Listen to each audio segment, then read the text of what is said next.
Amen. Misaotra an'Andriamanitra isika ry havana, tafahoana indray amin'izao anio izao.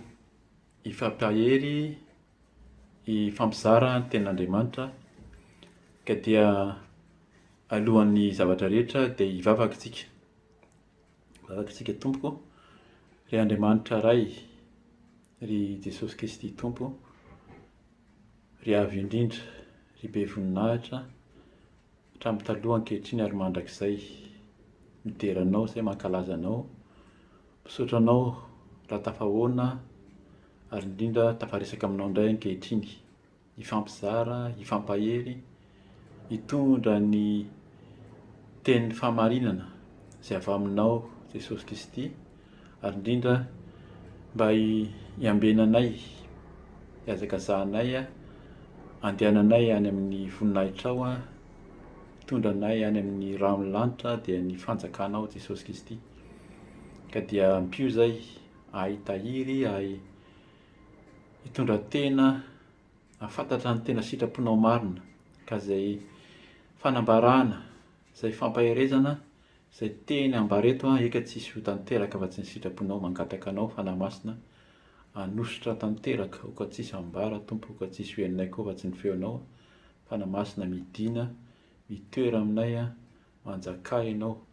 Ka dia misaotra indrindra miaraka aminay mandrakariva, misaotra mamaly vavaka mandrakariva amin'izao roa sy fotoana izao, ka nizaniza mpanomponao mihaino izao teninao izao dia samy handray handroso amin'ny fahalalana ny sitraponao marina.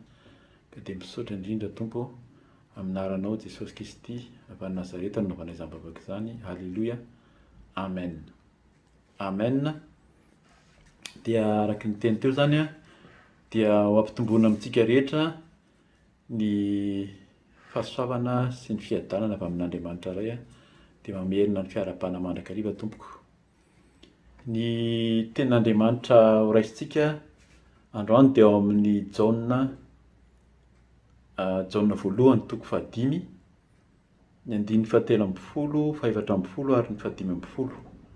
Zay zany aloha ny vakintsika. Jaona voalohany toko 5, 7:40, 4:40 ary 5:10. Vakiko sady zany ny tenin'Andriamanitra amin'ny anaran'i Jesosy. Izany no nosoratako aminareo izay mino ny anaran'ny Zanak'Andriamanitra, mba ho fantatrareo fa manana fiainana mandrakizay ianareo. Ary izao no fahasahiana anantsika eo anatrehany. Raha mangataka zavatra araka ny sitrapony isika dia miaino antsika izy. Ary raha fantatsika fa miaino antsika izy, na inona no angatahantsika dia fantatsika fa azontsika izay angatahantsika aminy. Zay zany no tenin'Andriamanitra hifampizarantsika. Ny lohateny izay fa azontsika hoe ho raisina sady etỳ am-pandohana dia arak'izay tenin'Andriamanitra hoe isika tsirairay avy no manantona an'Andriamanitra, ary aoka tsy voafitaka isika zany amin'ny fananton'Andriamanitra, indrindra moa zany amin'ny fahazarana amin'ny fiainana kristianina, ny mametraka ny vavaka amin'ny pasteur, amin'ny mpanompon'Andriamanitra. Fanao zany mahazatra dia rehefa misy zavatra entina eo anatrehan'Andriamanitra, eo anatrehan'ny Tompo, dia makany amin'ny pasteur, makany amin'ilay mpanompon'Andriamanitra hoe eto am-bavaka ity pasteur fa misy an'ity zavatra ity mba tiako entina am-bavaka. Arak'ilay teny teto zany dia aokontsika tsy ho sodoka an'izay fahazaran'izay. Tsisy maharatsy ny fisian'ny mpanompon'Andriamanitra mitarika amin'ny fahalalana an'Andriamanitra zany, indrindra amin'ny tsy fahalalana. Zay moa zany no iraka nataon'i Jesosy amin'ny olona rehetra, mandehana mitoriny filazantsara amin'ny olona rehetra. Dia rehefa nandray filazantsara, nandray an'i Jesosy Kristy ho tompo sy mpamonjy, mibebaka ianao dia vita batisa, dia mandray ny fanahy masina. Rehefa mandray an'i Jesosy ianao zany amin'ny fotoana voalohany ianao mety tsy mahafantatra, na nisy fanafahana natao taminao, délivrance amin'ny teny frantsay hoe nandroana devoly satria voafatotra ianao, na tsy nahafantatra an'Andriamanitra dia nisy tenin'Andriamanitra nampahatarina anao amin'ny alalan'ny mpanompon'Andriamanitra izay nirahany, fa rehefa aty aoriana ka mahafantatra an'Andriamanitra ianao dia ianao tsika tsiraray avy zany, tsika no manantona an'Andriamanitra, tsika no mivavaka na sainy manantona azy mbola ho jerentsika eo moa zany any amin'ny jaonina toko fahenina madio toko fahenina koa misy tenin'Andriamanitra manamafy amin'izay hoe maninona no tsika ny tena takian'Andriamanitra hanantona azy. Tsy ratsy ny manantona mpanompon'Andriamanitra araka ny teniko teo eny am-piandohana raha mbola tsy mahafantatra ny tompo ianao hanafaka anao hanasitrana anao hiala amin'ny tsy fahalalana, fa rehefa mandray an'Andriamanitra ianao nandray an'i Jesosy dia tokony ho vonona ianao handroso hitady an'Andriamanitra rery fa tsy hiantehatra amin'ny pasteur na amin'ny mpanompon'Andriamanitra. Izay no tena fahazaran'ny kristianina matetika, ary izay ilay fahamarinana tian'ny tompo ambara eto. Ny tompo moa zany miteny hoe ambarao fa tsara ho fantatry ny olona fa mety hoe fanontaniana azo apetraka zany. Izay moa zany napetraky ny tompo tao an-tsaiko tao hoe raha pasteur ve no hitondram-bavaka ny hitondrako am-bavaka dia mihaino Andriamanitra, fa raha zaho manokana no hanantona an'Andriamanitra isaky ny vavaka dia tsy haino ahy izy, fa maninona ako no tsy maintsy manantona amin'ny pasteur foana vao mihaino anahy Andriamanitra. Inona mahasamihafa anahy ako sy pasteur? Pasteur ny filazako azy eto moa zany fa ny mpanompon'Andriamanitra tsiraray avy. Betsaka ny olona zany no mizatra amin'izay hoe hanantona mpanompon'Andriamanitra, iny efa zatra miresaka amin'Andriamanitra izy efa isaka mitondra am-bavaka izy dia mihaino Andriamanitra, dia zay zany no fahazarana, lasa fahazarana na hoe fomba fanao mihitsy hoe raha anona rehefa mitondra am-bavaka tena mihaino azy Andriamanitra ka andeha ho any aminy aho koa fa hamaly vavaka azy Andriamanitra. Fa araka ny tenin'Andriamanitra hitantsika eto sy izay mbola tenin'Andriamanitra ho avoaka rehefa avy eo dia tsy izay mihitsy no sitrapon'Andriamanitra amintsika kristianina. Raha kristianina izay nandray an'ny tompo, kristianina zanak'Andriamanitra hozy izy ny filazany azy eto. Very kely ary angambany ary amin'ny manomboka ny 510 ary hanamafisana tsara hoe iza marina moa tsika rehefa nandray an'i Jesosy Kristy hoe zanak'Andriamanitra tsika. 510 aminaran'i Jesosy hoe izay mino ny zanak'Andriamanitra no manana ny fanambarana ao anatiny. Izay tsy mino an'Andriamanitra dia efa nampandainga azy. Zay zany izay mino an'Andriamanitra hozy izy izay mino ny zanak'Andriamanitra Jesosy moa zany no manana ny fanambarana ao anatiny. Izay tsy mino an'Andriamanitra dia efa nampandainga azy, nampandainga an'i Jesosy koa zany io, satria tsy mino ny fanambarana izay nambara an'Andriamanitra ny zanany izy. Io zany mba hinoantsika an'i Jesosy Kristy ilay lazaina teo hoe raha mbola tsy nahafantatra ianao an'i Jesosy Kristy dia tonga ny mpanompon'Andriamanitra mitory aminao. Zay no ny fidianan'i Jesosy ny mpianatra sy ny kristianina rehetra rehefa nandray hozy izy dia mandehana mitory filazantsara amin'ny olombelona rehetra. Satria tsy mino ny fanambarana izay nanambaran'Andriamanitra ny zanany izy. 1:12 ary izao no fanambarany fiainana mandrakizay no omen'Andriamanitra antsika.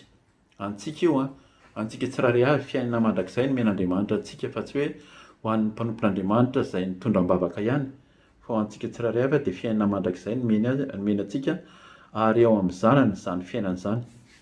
Ao amin'i Jesosy Kristy io rehefa nandray an'i Jesosy ianao dia omeny an'io fiainana mandrakizay io.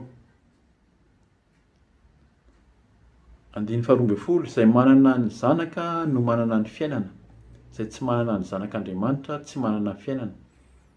Zay zany efa nomen'Andriamanitra, efa nandray an'i Jesosy ianao tompo sy mpamonjy dia efa nomeny, efa manana fiainana zany, fiainana miaraka amin'Andriamanitra.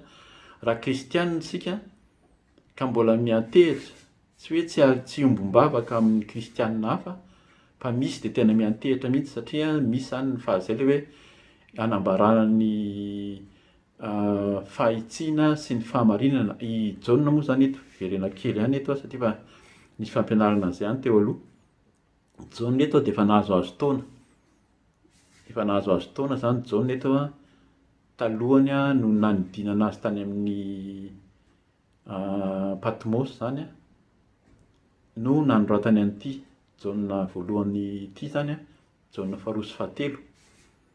Dia efa nahazo azy taona efa fantany tsara zany izy niaraka tamin'i Jesosy nahitra tsara iza le Jesosy tamin'ny fahavelomany iza le Jesosy Kristy tamin'ny tsangana tamin'ny maty iza tamin'ny zareo nandray ny fanahy masy tany niaraka tamin'ny mpianatra 20 ary zay nahatonga anazy tsy mivily mihitsy zany fa nitory an'i Jesosy Kristy fa antitra izy tamin'ity efa nahazo azy taona mihitsy izy taoko hoe presque fa tokony efa ho mihodinkodina eo amin'ny 70 taona eo. Dia zay tsika miditra amin'ilay 17 teo iverenako ihany hoe izany no nosoratako aminareo zao io zany no miteny an'izay izay mino ny anaran'ny zanak'Andriamanitra araka le teny teo zany rehefa nindray an'i Jesosy ianao ka mino azy mba ho fantatrareo fa manana fiainana mandrakizay ianareo. Averiny foana io fiainana mandrakizay koa zany zay nefa ambara foana fa io fiainana mandrakizay io io no tena fanantenan'ny kristianina, tsy le fiainana ety amin'izao tontolo izao fa raha ety amin'izao tontolo izao no antenantsika ny amin'ny fanarahana Jesosy Kristy izy dia anisany mahantra indrintsika fa io le tenenin' Jesosy koa hoe andeha aho izy dia amboatra fitoerana ho anareo any amin'ny fiainana mandrakizay any zay foana no notoriniko rehefa nampianatra ny mpianatra Jesosy dia hijaonona koa zany eto zay no ambarany hoe mba ho fantatrareo fa manana fiainana mandrakizay nareo ary le fiainana mandrakizay efa tenenina sady zany hoe fa manana sady tsika, fa manana fiainana mandrakizay sady tsika fa tsy hoe miandry ihany koa ny fiainana mandrakizay any an-danitra any zay efa nampanantenan'ny tompo. Zay zany ny tanjona dia mba hitahiry le solika moa zany averina foana fa raha amin'ny fotoana iverenan'ny tompo na amin'ny fotoana hiakarany hoe tokony hiakarantsika any an-danitra raha tonga ny fahafatesana mialohan'ny zavatra rehetra no sika indray ny lavina hoe mitory an'i Jesosy Kristy nandray an'i Jesosy Kristy nanara-dia azy dia zay no tena mampalahelo. Fa ankehitriny zany tsika dia efa zanak'Andriamanitra tokony tsy hamenatra koa zay ny izy ianao zany kristianina dia zanak'Andriamanitra.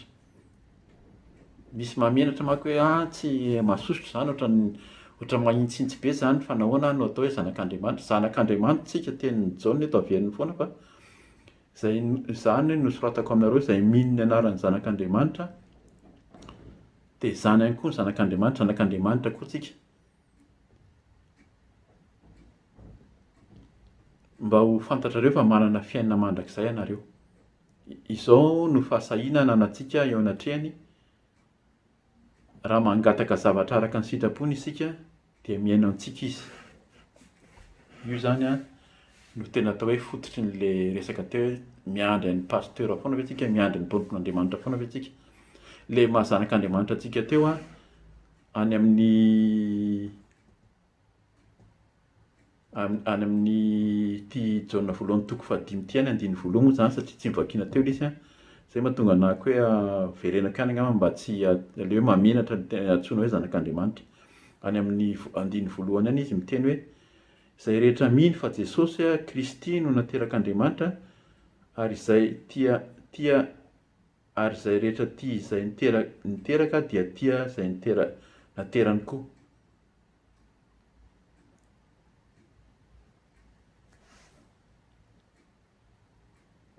Andiny fahaefatra fa izay rehetra naterak'Andriamanitra dia maharesy izao tontolo izao. Io zany no andiny fahadimy, iza moa no maharesy izao tontolo izao afa-tsy izay mino fa Jesosy no zanak'Andriamanitra. Io zany fa izay rehetra naterak'Andriamanitra dia maharesy izao tontolo izao. Isika zany izay nandray an'i Jesosy Kristy ka mandresy izao tontolo izao zay natao hoe naterak'Andriamanitra. Iny natao hoe naterak'Andriamanitra zany zanak'Andriamanitra ny dikan'izany. Eo ambanimbany kely io zany mbola miteny an'izay ihany fa tsy amin'izay no tena fanazavana fa nasain'ny fanahy masina nampiana kely angambany satria tiany ambara mihitsy izay le hoe mahazanak'Andriamanitra antsika izay tokony tsy omena antsika hijoro mahazanak'Andriamanitra antsika rehefa hoe kristianina nandray an'i Jesosy Kristy.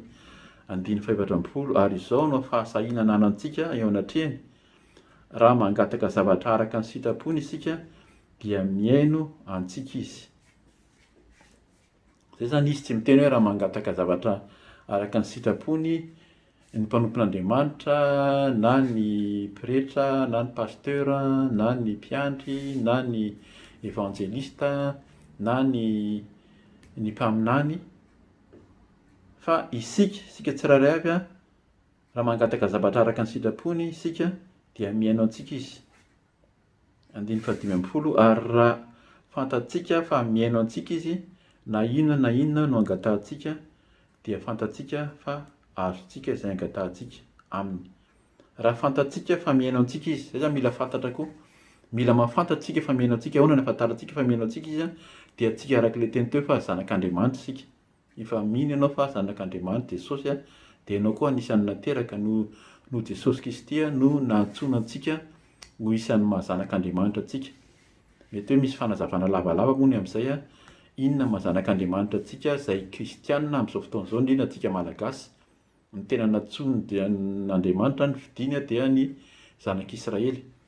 Ary tany am-boalohany ary Jesosy dia niteny mihitsy hoe za tsy nirahana tamin'ny firenena hafa fa amin'ny jiosy, amin'ny zanak'Israely ihany no nitoriana ny fanafahana. Fa no izy tena hoe noho Jesosy noho ny maty, nitsangana tamin'ny maty dia narotsany tamin'ny olona rehetrarehetra mihitsy ny fanahy masina. Dia araka ny teny teo zany izay nandray anazy mino fa Jesosy Kristy zanak'Andriamanitra dia nateraka koa ianao, ary rehefa nandray an' Jesosy ho zanak'Andriamanitra ianao dia nateraka dia miaraka mandova. Ary raha fantatsika 5:12 averiko ihany, ary raha fantatsika fa miaino antsika izy, tokony fantatsika zany fa miaino antsika izy, fa raha tsy fantatsika izy fa miaino antsika dia izay mahatonga antsika maka olona. Na ianao ary zany efa mieritreritra sady hoe tsy hainao anahy Andriamanitra fa aleo hakan'le olona ary mpanompon'Andriamanitra, dia gaga ihany koa ianao avy eo fa rehefa mivaly le vavaka dia nieritreritra ianao ny nonon'Andriamanitra nivavak'ilay mpanompon'Andriamanitra. Fa ny tena marina ianao ny nonon'Andriamanitra, ary raha nihaino ny vavaky ny mpanompon'Andriamanitra izy no izay mety mbola misy famindrapo. Zay moa zany amin'izao fotoana izao hoe ao anatin'ny famindrapo tsika, mbola fotoanan'ny famindrapo zao. Fa amin'ny fotoana iverenan'ny Tompo, amin'ny fotoana efa akaiky ny fiverenan'ny Tompo dia tsy amin'izay intsony. Ianao no androso eo anatrihan'Andriamanitra, dia ianao no handray ny fitsarana. Fa amin'ilay valim-bavaka io moa zany matetika io le valim-bavaka ara-nofo ny fiainana etỳ amin'izao tontolo izao. Zay mahatonga ny olona tena hoe misy hoe mandoha vola mialoha mihitsy ary. Efa nandoha vola tamin'ny pasteur zay, efa nandoha vola tamin'ny mpanompon'Andriamanitra zay ka inonay fa ho avy ny valim-bavaka. Efa nanao adidy zay fa niazakazaka izay amin'ny asa fanompoana rehetra, ka dia efa ho avy ny valim-bavaka satria efa nentina teo amin'ny pasteur izy io, efa nentina teo anatrihan'ny fiangonana. Tsisy maharatsy an'izany fa isika tsirairay avy aloha no efa tokony ho andray.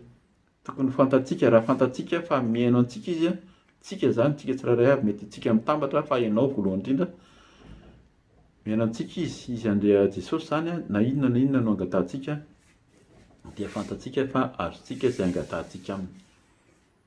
Zany no fanazavana apetraky Jaona zany eto ny amin'ilay fanatonana ny tsirairay avy no tsara manantona sy mila manantona n'Andriamanitra, mila manantona an' Jesosy Kristy. Avelina izy efa misy fampianarana maro indrindra raha mijery vidéo nareo zany amin'ny teo zany amin'ny Facebook zany ny hoe vondrom-bavaka miady Andriamanitra, misy vidéo be da be mivoaka ao, na amin'ny YouTube ho avy Jesosy Kristy mibebay ianao, zay zany nosoratanao, tapenao dia mivoaka, misy vidéo be da be ao, misy fampianarana ny amin'ny hoe ahoana moa zany ny fanatonana an'Andriamanitra ny amin'ny hoe vavaka. Amin'ny Matitoko 9 ny 9 vakiko kely any angambany hoe Jaona 9:7-7. Ahafantarantsika an'izay hoe iza marina ny tokony ho anantona ny Tompo. Hoe ahoana tsy hoe sanatria zany eto tsy hoe manao tsinotsinona ny asan'ny mpanompon'Andriamanitra izay mitondra am-bavaka antsika, fa ny tsirairay avy indrindra rehefa nafahana ianao dia antsika no tena tian'ny Tompo hanantona azy.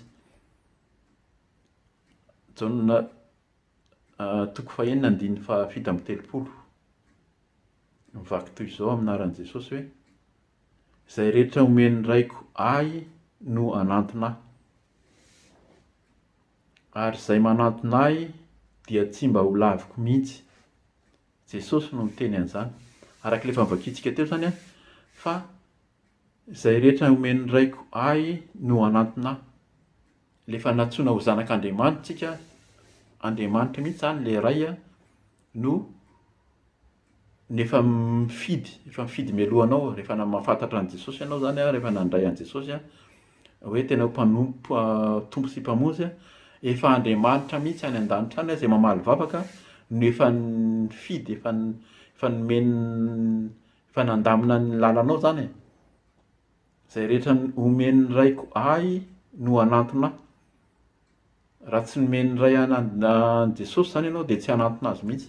Ka ny dikan'izany efa tokony efa mahana fahasahina, zay le notenenin'ny Jaona tary hoe mila mahana fahasahina tsika, efa sasady tsika zany a, fa efa miaraka amin'Andriamanitra raha efa tafahoana amin'i Jesosy ianao. Dia efa ny dikan'izay efa sitrapon'Andriamanitra, efa zanak'Andriamanitra sady. Ary izay manantona ahy dia tsy mba ho laviko mihitsy. Zay zany a no mahatonga antsika hoe masahy mandeha amin'i Jesosy Kristy. Io le tamin'ny Jesosy nanolotra ny tenany a teo amin'ny hazo fijaliana, nanolotra ny ainy a, dia tritra ny lamba tao amin'ny toerana masina indrindra, izay ahafahana miditra mivantana amin'Andriamanitra na miditra mivantana amin'i Jesosy amin'izao fotoana izao, satria araka an'ilay teny teo zany a, nateraka ho zanak'Andriamanitra tsika noho Jesosy Kristy. Ary izay manantona ahy a dia tsy mba ho laviko mihitsy. Tsy tokony atahotra zany tsika hoe ho lavin'Andriamanitra, ho lavin'i Jesosy aho, fa zahako anety olona ratsy tsy mendrika. Misy koa zany a, zay no mahatonga ny olona hoe manantona mpanompon'Andriamanitra, satria izy a te hiaina amin'ilay fiainany ihany, amin'ilay fiainana ratsy ao anatin'ny lainga, ao anatin'ny fahotana, dia hoe apetrao amin'ilay olona heverina fa masina. Misy zay mety zany mihitsy izy hoe heverina fa masina ny mpanompon'Andriamanitra, ka rehefa zareo masina no mitondra bavaka dia hamaly vavaka Andriamanitra. Na hoe mieritreritra hoe za tsy miendrika ka tsy hamaly vavaka Andriamanitra. Fa eto a, rehefa tena mibebaka ianao, rehefa tena manolo tena ho an'Andriamanitra, ary indrindra moa zany a, rehefa tena miaina ao anatin'ny fahamasinana ao amin'ny fahamarinan'Andriamanitra, dia tsy tokony atahotra ihany intsony koa. Ary izay manantona ahy hozy Jesosy a dia tsy mba ho laviko mihitsy. Aza matahotra manantona an' Jesosy fa tsy handao anao izy, tsy handahanao izy, tsy hanilikilika anao izy a, izay manantona ahy. Ary indrindra efa nomeny ray, rehefa tafahoana amin'i Jesosy ianao zany a, dikan'izay efa ny ray efa nanokatra ny varavarana ho anao a hanatonana an'i Jesosy Kristy. Zay zany a fanamafisana amin'izay le hoe tsy ny fitondranam-bavaka eo anatrehan'ny mpanompon'Andriamanitra ny ratsy, fa ny tena tian'ny Tompo a dia ianao mihitsy no mila mitondram-bavaka sy manantona an'Andriamanitra. Ary fanontaniana mipetraka ao amintsika hoe raha ny mpanompon'Andriamanitra izay mivavaka ho ahy no namalian'Andriamanitra, za ve tsy mba ho valian'Andriamanitra koa raha ohatra hoe mivavaka amin'ny vatana aminy? Nahoana no hiankina foana amin'ny mpanompon'Andriamanitra? Eo moa zany a azo atao hoe anaty fonosana kely a, zay mahatonga ny mpanompon'Andriamanitra maro manararoatra. Miteny izy hoe zay nivavaka ho anareo a, zahako no nitondram-bavaka anao dia nahazo valom-bavaka dia mitoera mijanona miaraka amiko eto foana. Ary ohatran'izao ny fomba fanao eto a, misy moa zany ny hoe anaram-piangonana, eto ihany ianao, raha teto aminay ianao no nanantona an' Jesosy a, nahita an'izany fitahiana zany a, maninona ianao no lasa makany amin'ny fiangonana hafa indray? Maninona ianao no nandeha irery ihany koa? Fa Tompo mihitsy no miteny eto hoe ianao a izay manantona tsy mba ho laviko mihitsy. Izay zany a mahatonga antsika hoe hiditra ao amin'ilay Matio 9:9, izay tato ato izy io a averin'ny Tompo foana. Tena averiny mihitsy hoe ampahafantaro ny olona mihitsy fa io a no tena hoe sitrapon'Andriamanitra amin'ny fanarahana azy. Io zany amin'ny Matio 9:1 eo a, alohan'ny nampianaran'i Jesosy a ny amin'ny vavaka nampianaran'ny Tompo hoe ahoana ny fanatonan'Andriamanitra. Araka ny teniko teo zany a, fa misy vidéo maro any a manazava an'io hoe ahoana marina moa zany atao hoe vavaka nampianaran'ny Tompo zany. Fa misy zany, mety fanamariana kely koa ty. Io vavaka nampianarin'ny tompo io eto amin'ny baiboly ito satria mila mamaky ny baiboly tsika, mila mahafantatra zany araka le teny teo hoe ny mpanompon'Andriamanitra dia hitarika anao any amin'ny voalohany, nanafaka anao izy, nandroaka devoly taminao izy nanafaka anao tamin'ny tsy fahalalana, dia noho ny sitrany ianao noho nandray an'i Jesosy ianao dia mamaky ny baiboly ary tokony azoto mamaky an'izany dia manomboka mahafantatra hoe inona marina moa zany ilay vavaka nampianarin'ny tompo. Misy miteny mihitsy ny sasany amin'ny olona tsy mahafantatra zany tsara fantarina, tsara tenenina mivantana zany fa ny vavaka nampianarin'ny tompo dia katolika. Vavaka ny katolika io satria zany no ataon'ny fiangonana katolika, vavaka nampianarin'ny tompo zany dia katolika. Any katolika zany fantatra tsara lana ainay tsy anjery io satria rehefa manao vavaka dia le vavaka nampianarin'ny tompo no atao dia efa vita ny vavaka. Fa io dia vavaka fototra nampianarin'i Jesosy ohatran'izao no endrika vavaka ataonareo rehefa manantona n'Andriamanitra ianao na rehefa mivavaka aminahako. Fa tsy vavaka katolika io na vavaka protestanta na vavaka jiosy fa vavaka nampianarin'ny tompo io endrika vavaka zay voasoratra ao amin'ny Matio 1:. Ny tena vakiantsika moa zany amin'ny Matio 1:dia ny 9:1 io zany no tsara iverenantsika aminaran'i Jesosy ny Matio 1:9 fa ianao kosa raha mivavaka dia midira ao amin'ny efitranonao, ka rehefa voarindrinao ny varavaranao dia mivavaha amin'ny rainao zay ao amin'ny mangingina ary ny rainao zay mahita anao, zay mahita ao amin'ny mangingina no hamaly anao. Io zany tena ohatran'ny hoe manamafy, ohatran'ny hoe manitrikitrika mihitsy hoe fa ianao kosa raha mivavaka, niza zany mivavaka, raha ianao te hivavaka dia inona ny ataonao? Dia midira hozy izy ao amin'ny efitranonao. Misy efitrano zay mila hidiranao zany.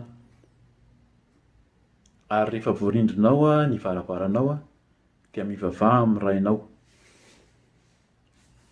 Eto hoe mirindrina amin'ny varavaranao endrika anankiray izy miditra ao amin'ny efitra mangingina aloha ianao dia voarindrinao ny varavarana, ny varavarana mirindrina endrika anankiray izy tena midy eo mihitsy ianao zany mba hangina, tsy hahenao fa tsy ny feon'ny tompo ary hamanganao ao izy, na ndray koa ny fonao mihitsy no efa hidinao, tsy heno tabataba n'izao tontolo izao ary io fandrindra hoe manidy ny varavaran'izao tontolo izao io dia dikan'izay efa miala amin'ny faharatsiana. Raha mbola ao anatin'ny loto, ao anatin'ny fahadalàna ianao dia misy tabataba, misy tsy milamina ny fonao ary tsy mirindrina, tsy mangingina akory ianao fa vao maika ary tabataba ao anatin'ny fonao, ao anatin'ny sainao na dia midy ao anatin'ny varavarana mangina ary ianao satria mbola ao anatin'ny loto, tsy nibebaka, tsy nifona tamin'Andriamanitra alohan'ny eo aminy. Fa rehefa mibebaka miala amin'ny ratsy fanao ianao dia tena midy rindrina mihitsy zany ny fonao mangingina dia ny toerana misy anao mangingina. Dia ozy izy hoe ka rehefa voarindrinao ny varavaranao dia mivavaha amin'ny rainao. Eto dia tsara marihana foana koa fa efa nisy fampianarana ny tenenina teo mahagaga amin'ity lafiny anankiray ity zany eto amin'ity fampianarana nataon'i Jesosy ity dia naveny foana ka dia mivavaha amin'ny rainao zay ao amin'ny mangingina ary ny rainao naveny foana ny rainao. Efa nisy fampianarana teo aloha hoe ilay anarana Jehova zay voasoratra amin'ny baiboly malagasy any amin'ny teny frantsay izy tsy voasoratra mihitsy hoe Jehova. Amin'ny teny anglisy izy tsy Jehova mihitsy, tsisy hoe anarana Jehova mihitsy amin'ny baiboly any io anarana io dia tena anarana diso io. Eto Jesosy dia tena miteny mihitsy hoe rainao. Izy tsy niteny hoe Jehova Andriamanitra ao na Jehova rainao na rainao Jehova fa ny rainao fotsiny tenenina Jesosy eto. Dia mivavaha amin'ny rainao zay ao amin'ny mangingina ary ny rainao zay mahita ao amin'ny mangingina no hamaly anao. Io le raintsika io le Andriamanitra mpamorona zao tontolo izao io le Andriamanitra tsy miova, io le alpha sy omega, io le avo indrindra, io no hamaly anao, io ny rainao io, le ray any an-danitra io. Ary mbola nampianarina zany any amin'ny manomboka amin'ny rehefa arina fa mivavaka 17 vakiko kely any amin'ny voalohany eo Ary raha mivavaka ianareo dia aza mba manao teny maro foana tahaka ny jentilika fa ataony ho any amoron'ny teny no ihainoana azy. Koa aza manahaka azy ianareo fa fantatry ny rainareo, velony foana rainareo zay tokony ho anareo ary raha mbola tsy mangataka azy ianareo. Koa amin'izany mivavaha toy izao ianareo, rainay izay any an-danitra. Tena rainay ny ray any an-danitra no ivavahanao fa tsy mivavaka amin'ny Jehovah ianao. Tsika zany amin'ny baiboly malagasy misy fanazavana any fa tsy anoho izay intsony fa io anarana Jehovah io tsy anaran'Andriamanitra io. Mila mitandrina isika, indrindra tsika kristianina izay milaza fa ny témoin de Jéhovah dia tsy an'Andriamanitra, secte. Nefa tsika kristianina malagasy izay nametrahana amin'ny baiboly ato amin'ny teny malagasy ato no manonona Jehovah foana. Dikan'izany ianao no vavolombelona voalohany manonona ny Jehovah io. Ka dia izay zany anaty fonosana foiny amin'ilay hoe ray any an-danitra. Averikely ihany zany andininy fahaenina teo zany teny hitariantsika azy hoe fa ianao kosa raha mivavaka dia midira ao amin'ny efitranonao ka rehefa voanindrinao ny varavaranao dia mivavaha amin'ny rainao. Araka ny tentsika izao voarindrina ny varavaranao dia mivavaka amin'ny rainao ianao izay ao amin'ny mangingina ary ny rainao izay mahita ao amin'ny mangingina no hamaly anao. Maninona moa no Jesosy ary no miteny an'izany amin'izany hoe fanoharana zany hoe mila mitokana, mila mivavaka mangingina ianao fa ny rainao hamaly anao amin'ny mangingina. Dia lesona raisintsika mihitsy hoe tsika mpanara-dia an'i Jesosy Kristy dia inona moa zany ny tena hoe azontsika hoe ten'Andriamanitra hanamafisana an'izany hoe na izy Jesosy Kristy ary dia nivavaka sy nandeha tamin'ny toerana mangingina. Ny anankiray amin'izany mbola azo mafisina ihany, mbola ao amin'ny Matteo ihany zany tantaran'i Jesosy Kristy izy ao Matteo 7:17 ihany vakitsika zany amin'anaran'i Jesosy hoe ary rehefa noravahany ny vahoaka dia niakatra teo an-tendrombohitra izy mba hitokana hivavaka ary noho ny hariva ny andro dia nitoetra irery teo izy. Izay zany amin'ilay tendrombohitra, le toerana mangina ny tena zava-dehibe eto. Tena Jesosy fantany tsara hoe ny olona malaina mandeha mankany an-tendrombohitra any ary tamin'izany fotoana izany angambany vitsy ny olona mitokana any an-tendrombohitra na mihidy ihany na mivezivezy ihany fa izy lasa niakatra any an-tendrombohitra mba hitokana hivavaka. Eto zany tena anisany mahagaga koa hoe na Jesosy ary kay lasa nitokana mivavaka, za gaga mihitsy hoe mila mivavaka tsika. Hoe Jesosy Kristy zany na miendrika mihitsy hoe nitokana hivavaka. Tsika tsy mety tsy hahita tendrombohitra foana. Tamin'izany Jesosy moa zany tsy nanana ny toerana anatoriany araka ny efa nambarany ihany ary fa izy dia nandeha niakatra tendrombohitra hivavaka fa tsika nasainy kosa hiditra ao amin'ny efitra mangingina fa ary arindrinao izy ny varavarana fa izy ndrainao hamaly anao mangingina. Dia nitokana nivavaka tao Jesosy ary noho ny hariva ny andro izy dia nitoetra irery teo izy. Mila mitokana zany izay ilay mitokana, toetra irery ihany koa. Amin'ny Marka 1:5-telopolo koa mbola azontsika hakana ohatra ny amin'izay hoe Jesosy Kristy mitokana mivavaka izay koa. Marka 1:5-telopolo mivaky toy izao amin'anaran'i Jesosy hoe ary ny fomaraina alina koa izy dia nivoaka nakany an-tany foana ka nivavaka tany. Zany hoe eto indray zany Jesosy dia nandeha nakany amin'ny tany foana. Mety tsisy tendrombohitra indray teo akaikiny teo zany satria avy nanasitrana olona maro Jesosy, nanao fahagagana dia lasa nitokana izy. Ary ny fomaraina alina koa izy zany tsy matory. Na hoe izay zany le famporisihana sy anisan'ny fampianarana koa ho antsika kristianina rehefa vao maraina, matetika rehefa maraindraina iny no tonga ny fanamasina. Rehefa nandray an'ny tompo ianao ka mandray fanamasina dia tonga izy. Na tairiny izao mihitsy ary ianao rehefa tia nihaona aminy, indrindra raha misy zavatra tianao entina mivavaka dia amporisihana tsika hoe manao alim-bavaka mivavaka maraina, miaro toro mivavaka, na manao fivadikanina mihitsy koa ary. Zany rehetra zany no natao. Jesosy eto de hoe dimy amby telopolo ary ny fo maraina alina koa izy, maraindraina mihitsy zany de nivoaka nakany an-tany foana ka nivavaka tany. Hoe Jesosy Kristy ary nivavaka tany an-tany foana.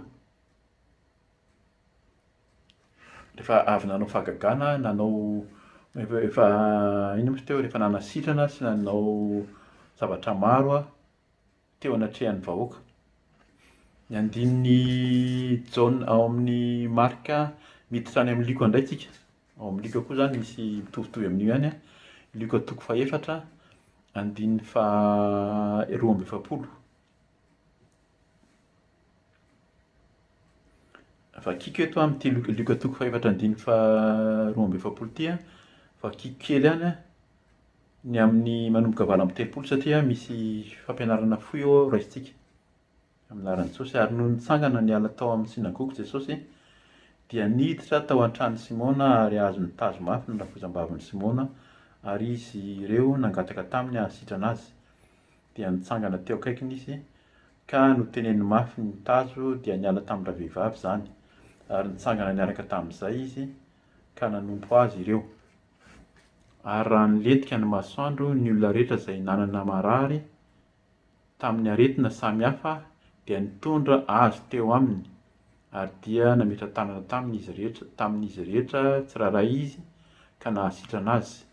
Ary nisy demonia nivoaka tamin'ny maro ka niantso hoe ianao no zanak'Andriamanitra, nefa norarahany ireo ka tsy navelany hiteny satria nalala azy ho Kristy. Eto zany andininy 12:7 hoe ary noho ny maraina ny andro dia niala Jesosy ka nakany an-tany foana. Io mitovy amin'le Marika 0:1 andininy 5:30 teo fa tsy mivakiko le teo ambony teo fa eto mba tiako marihana kely ihany hoe hitantsika tsara fa ary nilentika masoandro izy andininy 20 ary raha nilentika ny masoandro ny olona rehetra izay nanana marary tamin'ny aretina samihafa dia nitondra azy teo aminy. Eto zany na dia amin'ny andro hariva ary dia mbola tonga ny olona mitondra ny aretiny, mitondra ny olany teo amin'ny Jesosy. Io le fampirisihana antsika teo hoe tsika tsiraray avy no manantona an' Jesosy hitondra ny aretintsika. Ary dia nametra tanana tamin'izy rehetra tsiraray izy ka nahasitrana azy. Ary nisy demonia nivoaka tamin'ny maro ka niantso hoe ianao zanak'Andriamanitra. Eto dia fantatsika fa na ny devoly ary ny demonia dia mahafantatra koa fa Jesosy dia zanak'Andriamanitra. Efa nitenena tary amin'ny Jaona tary zany io le Jaona voalohany 5 teo verenantsika avy eo fa tsika tokony mino fa Jesosy Kristy dia zanak'Andriamanitra tokoa. Fa ny devoly reto mahafantatra mihitsy ny demonia dia mahafantatra fa Jesosy no zanak'Andriamanitra. Dia nefa norarahany ireo ka tsy navelany hiteny satria nahalala azy ho Kristy. Eritrereto fa zay no sakanan'ny olona. Ny demonia ary tena miteny mihitsy hoe Jesosy Kristy ny zanak'Andriamanitra, andrarahany Jesosy tsy hiteny ireo nefa dia niteny foana. Dia ohatran'izay koa ny olona. Ny olona rehefa mitovintsika amin'ny mahazanak'Andriamanitra hoe zanak'Andriamanitra ianao Jesosy Kristy ny zanak'Andriamanitra dia misy ny demonia na ny devoly andraranao na hiteny aminao hoe ianareo ny zanak'Andriamanitra na le Jesosy Kristy zanak'Andriamanitra. Dia anankiray mety endrika azontsika tenenina koa eto hoe ny demonia ny devoly ary no miteny hoe zanak'Andriamanitra Jesosy. Maika fa tsika kristianina izay hoe nafahan' Jesosy izay nandray an' Jesosy Kristy, mpanaradian' Jesosy Kristy, tsy tsika indray ve no tokony hitory? Tsika mihitsy no tokony hitory amin'ny mahazanak'Andriamanitra an' Jesosy Kristy. Ary mila mahafantatra tsara tsika fa teto zany dia ny demonia izy dia nalala azy ho Kristy. Misy manko ny kristianina tsy mahalala araka le teny teo hoe tsy mamaky ny tenin'Andriamanitra tsika, tsy mandinika tsara ny tenin'Andriamanitra dia tsy mahafantatra fa raha vao tonga ny olona miteny hoe misy an'izao koa fampianarana hafa, ny ino moa izy teo, ny Coran, ny musulman, de misy an'izao koa ny fampianarana teneny hoe zanaka Abrahama koa anie ka musulmana hozy izy, nisy vao niresaka tamin'ny olona zay omaly. Hoe fantatrao moa zany rahalahy fa zany ny fampianarana ny tenenin'le olona anankiray niteny tampoka hoe Abrahama anie ka musulman koa. De tena hoe tena mampalahelo satria izy tonga de nino zany. Fa raha fantatsika fa Jesosy 2026 taona taorian'i Jesosy Kristy nahaterahan'i Jesosy vao tonga ny hoe fivavahana musulmana. Ahoana no itenena fa Abrahama dia musulmana na silamo zany ny filazantsika azy koa.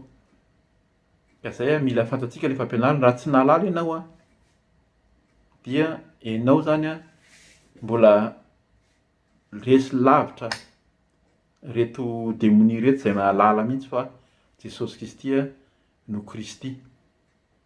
Jesosy moa zany teto araka ny tenintsika teo fa ny raharaha reo tsy hiteny fa ny tena zavatra tiantsika mafisina eto dia eo amin'ny 2:20 hoe ary noho ny maraina ny andro dia niala Jesosy ka nakany an-tany foana dia nivavaka izy.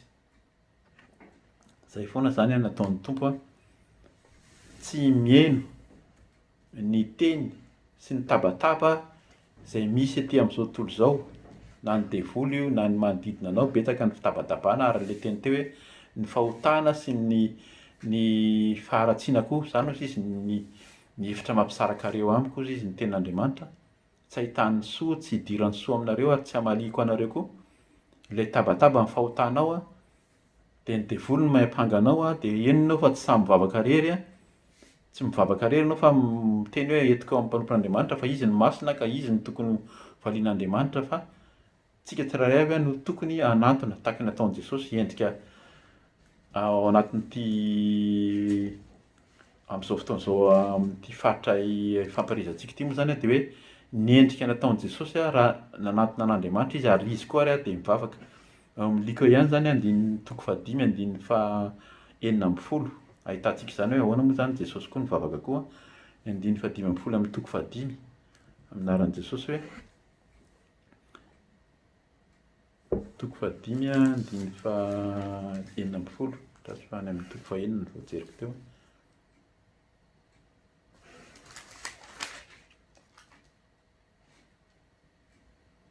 Ary niala teo izy dia nitoetra tany anefitra ka nivavaka. Jesosy teto rehefa avy nanasitrana an'ilay boka narary zany dia niala teo izy amin'ny 5:4 dia nitoetra tany anefitra ka nivavaka. Jesosy dia tena maraka ny teny teo misitaka any anefitra zany zavatra mitoerana any amin'ny tsisy ninona mihitsy zany fa tsy nandeha inona nalehany tany andeha mivavaka indray izy tamin'izay isaka ny tety teo zany mandeha mivavaka Jesosy dia mitady toerana mangina. Tsika manana tokantrano mety tsy ho tratra tsy ho andeha tonga any anefitra tsika vao eo amin'Andriamanitra fa tenenin'i Jesosy fampianarana nataony hoe midiry ianao amin'ny efitranonao mangingina fa ny rainao no hamaly anao aminao mangingina. Zay no amin'ny Luka 5:5 ny 5:9 ihany koa ny 5:12.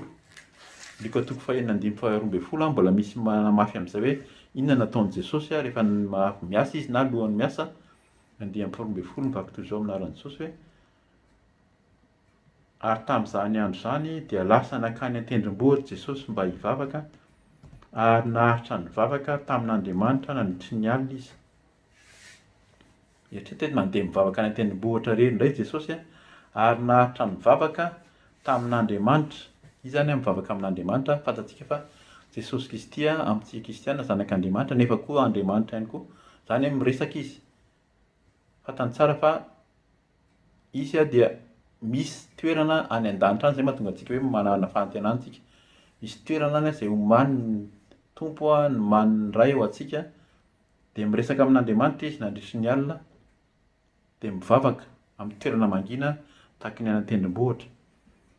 Ka zay no ampirisihana antsika androany zany fanazavana hoe tahaka an'i Jesosy dia antsika tsirairay avy no anantona ny Tompo aza miantehitra na miantehitra foana na miandrandra sy miandry foana ny mpanompon'Andriamanitra, vao anatona an'Andriamanitra, vao ino ianao fa mahaly vavaka Andriamanitra, fa antsika tsirairay avy no valian'Andriamanitra izay manatona tsy mba ho laviko mihitsy. Teny efa nivakiantsika izany teo amin'ny dininy Jaona toko fahaenina andiny fahafito amby telopolo tao, izay manatona hozy Jesosy tsy mba ho laviko mihitsy fa efa nitao amin'ny ray. Raha tafahoana amin'ny Jesosy ianao ka mahafantatra an'i Jesosy izy ity hivavaka amin'izany dia efa nitao amin'ny ray ianao ary tsy ho laviny ianao raha mangataka zavatra aminy. Veriverenako izany ny andininy ny Jaona voalohany toko fahadimy teo ny andininy fahatelo amby folo sy ny fahadimy amby folo amarana antsika azy satria izay ihany moa izany ny teny izay nandraisintsika teo. Jaona voalohany toko fahadimy ny andininy fahatelo amby folo sy ny fahaefatra amby folo sy fahadimy amby folo no raisintsika fa antsika mandray azy tsara satria io no nandraisantsika ten'Andriamanitra famparizana teo amin'ny anaran'i Jesosy. Izany no soratako aminareo izay mino ny anaran'ny Zanak'Andriamanitra mba ho fantatrareo fa manana fiainana mandrakizay ianareo. Ary izao no fahasahiana ananantsika eo anatrehany raha mangataka zavatra araka ny sitrapony isika. Izany hoe raha sitrapon'Andriamanitra ny araka ny sitrapony ny angatantsika dia mihaino antsika izy. Izay manatona tsy mba ho laviko mihitsy fa mihaino antsika izy. Ary raha fantatsika fa mihaino antsika izy, mila mahafantatra isika koa fa mihaino, fa raha tsy fantatrao izy raha tsy mino izay ilay finoana. Raha mbola tsy mino ianao fa hiainonao Andriamanitra dia namany fotoana very ihany, fa mila manana finoana ianao fa mihaino anao Andriamanitra ary mino ianao fa zanak'Andriamanitra, mino ianao fa voavela heloka, mino ianao fa ny tompo dia eo akaikinao. Ary raha fantatsika fa mihaino antsika izy, andiny fahadimy amby folo, na inona no angatahantsika dia fantatsika, veriny foana izany fantatsika n'inona ozy izy, tsisy fetra izany ny angatahantsika fa azontsika izay angatahantsika aminy. Amen. Misaotra ny tompontsika amin'ny teny izay nozarainy sy meny antsika fa hamaly vavaka anao ny tompo, manatona azy vereno ny teny fanazavana teo ny amin'ny Matio toko fahaenina sy ny amin'ity Jaona voalohany toko fahadimy ity ny amin'ny Jaona fahaenina toko fahafito amby telopolo fa raha manatona ny tompo ianao dia hamaly anao irery izy amin'ny fombany ary tokony fantatsika fa izy ilay Zanak'Andriamanitra izay nray ety amin'izao tontolo izao. Ka dia mivoninahitra ho an'Andriamanitra irery ihany tompoko dia samia mahery sy mazoto amin'ny fitadiavana an'Andriamanitra, amin'ny famakiana ny teniny sy ny fandehanana amin'ny famasinana sy ny fahamarinana. Ka dia raha sitrapon'ny tompo dia mbola eo mandrakarivotsika amin'izao fampianarana, fihazakazahana, fitaizana ny solika ho amin'ny fionana amin'Andriamanitra izao. Ka dia manao velomanao amin'ny anaran'i Jesosy Kristy tompoko. Vavaka isika, eny ry Andriamanitra iray, Jesosy Kristy tompo, misaotra anao izay satria teny aminay ianao, manambara anay ny marina ianao ary tsy miovy ianao satria tia anay foana. Ka dia hosaha tompo, hosaha izay tsirairay avy manomboka izao hanantona anao, hametraka ny fiainana aminao ka hangataka n'inona ozy ianao. Ka dia mifanaraka amin'ny sitraponao dia omenao izany. Ka dia meo amin'ny tsirairay avy sady ny fahasahiana, meo amin'ny tsirairay avy ny fahatokiana ary indrindra meo anay ny fanenao masina, ahafahanay mibebaka andehananay amin'ny fahamarinana sy ny fahamasinana. Ka dia voninahitra ao izany tompo tehirizo izay tsirairay avy manomboka izao. Ka dia voninahitra ao amin'ny fiainanay hatramin'izao ko mandrakizay amin'ny anaran'i Jesosy Kristy naovanay izany vavaka izany. Alleluia. Amen.